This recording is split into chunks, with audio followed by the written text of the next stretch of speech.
আপোনালোকে এসময়ত 15 বছৰ পাছত এই 50টা পুলি যদি ৰোৱা যায়, মিনিমাম যদি 50,000 টকাকৈও পোৱা যায়, তেতিয়াহ'লে 25 লাখ টকা মোৰ এই হাতৰ মুঠিতে আছে। কেজি বগা চন্দনৰ গুটি কিনি আনিছিলোঁ আৰু প্ৰায় 3 মাহ সময় লাগিলে। 3 মাহ সময়ৰ পাছত পচাই থোৱা গুটিবিলাক অংকুৰিত হৈ পুলি ওলাবলৈ আৰম্ভ কৰিছে আৰু কিছুমান পুলি ইতিমধ্যে মই পলিথিনত দিলোঁ আৰু এতিয়া মানে প্ৰায় বৰষুণ দিয়াৰ পাছত এতিয়া গুটিবিলাক বেছিভাগ গুটি ওলাই আহিছে আৰু কিমান গুটি ওলাইছে আৰু এই গুটিখিনি ওলোৱাৰ পুলিখিনি ওলোৱাৰ পিছত মই ক'ত কেনেকৈ লগাইছোঁ গুটিখিনি দেখাম।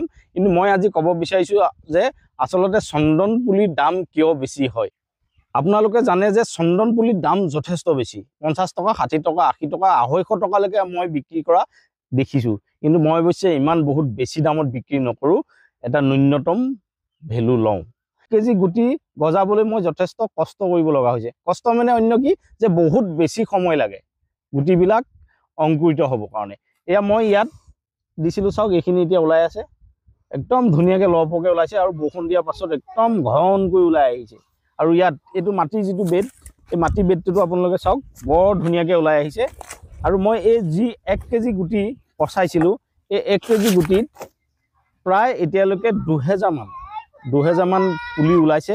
আৰু এই 2000 পুলি মই পলিথিনত দিবৰ কাৰণে সাজু কৰিছোঁ। পলিথিনবিলাক মই প্ৰায় 200-300 পলিথিন ইতিমধ্যে সাজু হৈছে, সেইবিলাকো মই দেখুৱাম। কিন্তু কথাটো হ'ল যে গুটি এটা অংকুৰিত হ'বৰ কাৰণে বহুত বেছি সময় লাগে। যিহেতু এটা বেচ পুলি গুটি পচোৱাৰ পিছত পুলিটো বেচালৈকে এটা বহুত দীঘলীয়া সময় যিহেতু লাগে, গতিকে ইয়াত যথেষ্ট সময় প্ৰয়োজন হয়। সেইকাৰণে আচলতে চন্দন পুলিৰ দামটো বেছিকৈ লয়। এতিয়া আপোনালোকে চাওক, মই এইবিলাক ধুনীয়াকৈ এতিয়া ওলাই আহিছে, বহুত ধুনীয়া হৈছে, বহুত ধুনীয়াকৈ ওলাইছে। মাত্ৰ মই যিবিলাক গুটি আনিছিলোঁ সেই গুটিবিলাক আচলতে ভাল, সেইকাৰণে ইমান ধুনীয়াকৈ ওলাইছে। আৰু এইবিলাক মই এতিয়া লাহে লাহে এটা এটাকৈ উঘালি মই এতিয়া এইবিলাক পলিথিনত দিম। প্ৰথম বেচটোত প্ৰায় 2000 পুলি পাইছিলোঁ, দ্বিতীয় বেচটোতো প্ৰায় 2000 মান পাইছোঁ।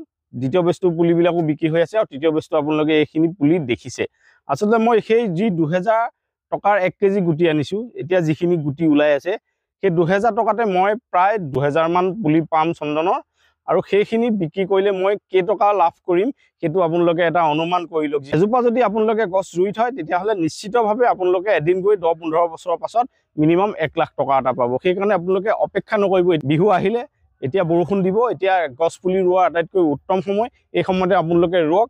আৰু মোৰ পৰা যদি পুলি লাগে, আপোনালোকে মই নাম্বাৰ দিছোঁ, যোগাযোগ কৰি ল'ব। এনেই বোলে গছ পুলি এটা ৰুই থৈছোঁ, কোনো সাৰ জাবৰ দিয়া কোনো কথা নাই, কোনো প্ৰতিপাল কৰা নাই, তেতিয়াহ'লে মই নকওঁ যে আপোনালোকে টকা পাব। কিন্তু আপোনালোকে যদি কৰিব বিচাৰে, ব্যৱসায়িক ভিত্তিত কৰক,